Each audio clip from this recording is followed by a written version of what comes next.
Top 5 matchup. I mean, big one on paper. Does this fight feel bigger than others, or does every fight just kind of feel the same for you at this point? So far in my career, every fight's been the most important fight, honestly, and it's just like this is a huge matchup for me. This is a really skilled opponent, and yeah, man, it feels bigger than others, honestly. It really does, and the more of a statement I can make in this fight, the closer I can get to a title, and that's always the main goal for all of us fighters, anyways, is just get to that championship belt as soon as possible and the smoothest way as possible, and hopefully I can make a statement and make a campaign towards that title shot or a contender shot.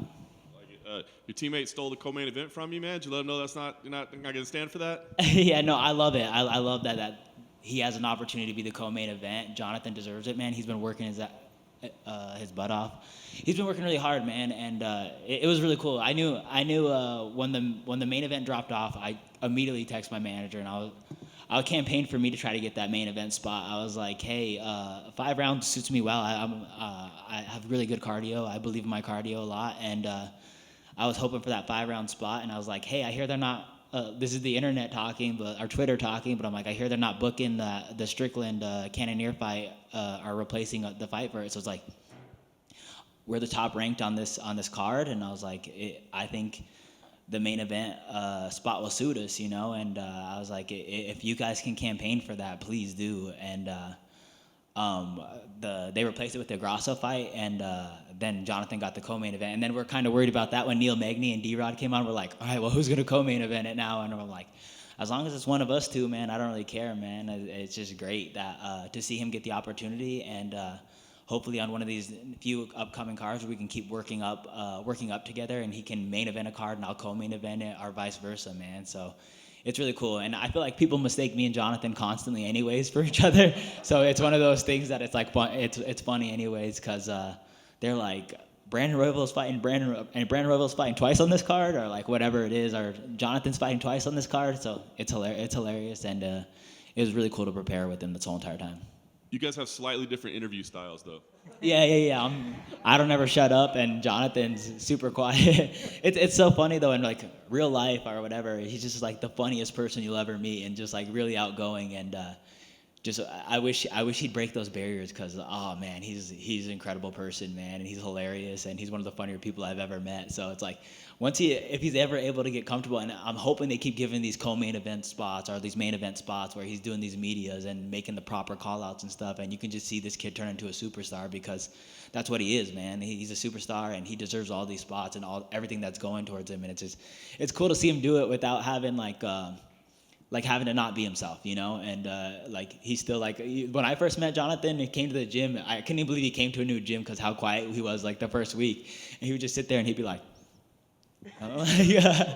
So to see like to one, get to know him, and it didn't take me long to break the barrier with him, because I don't ever shut up, and so it didn't take me long to break the barrier with him, but yeah, I just hope you guys really get his full personality one day, because that's an amazing kid, and man, I hope that like he gets all these interviews in the world so he can get better at it and make the proper call-outs and just navigate his career the way he needs to. That's awesome, man. Those are good, kind words. All right, so we talked ahead of time. I mean, obviously what Askar's style is like, but what are you expecting from him? I mean, we know you for exciting fights. Like, can this be an exciting fight, or do you feel like, man, I got to get ready for a grind in this thing?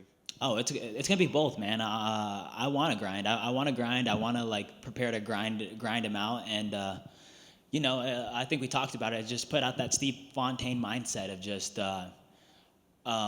I'm gonna fight, and I want to make it hell for both of us. And it's like, if I feel the hell, and if I feel the pain of a fight, then I know he's feeling it. And it's like, I want to put us both through hell, and I want to come out the top person. And that's the whole entire goal of this fight: is just drag us to hell and come out lighting that fire. You know what I'm saying?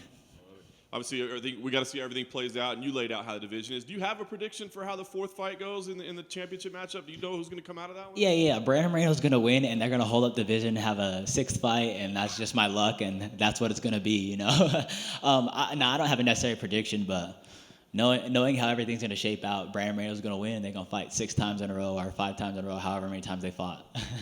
Do you think you win here, you make that statement you want to make. Do you think you try to get on that card maybe to like kind of be on the same schedule or be available as a backup or whatever? I think Pantoja got the backup spot, but ideally I can try to navigate. If I can go out there, get a finish on Askarov, I don't see why that wouldn't earn me a Pantoja rematch on the undercard on that, or not the undercard, but somewhere on that card. You know what I'm saying? And that's the goal, man, to go win this fight and then try to line myself up with one of these guys. The winner, loser of that, or the loser of that fight would be great. Our Pantoja would be great. Or the winner would be even better. But I don't necessarily see that happening as of right now.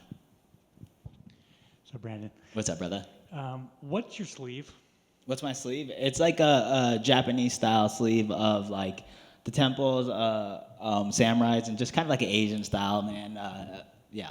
What did you think? Like, why'd you do that? Yeah. So when I was 18, I was gonna get the same exact tattoo. It's just like the samurai and all that stuff, and mainly Impulse, I guess. Impulse.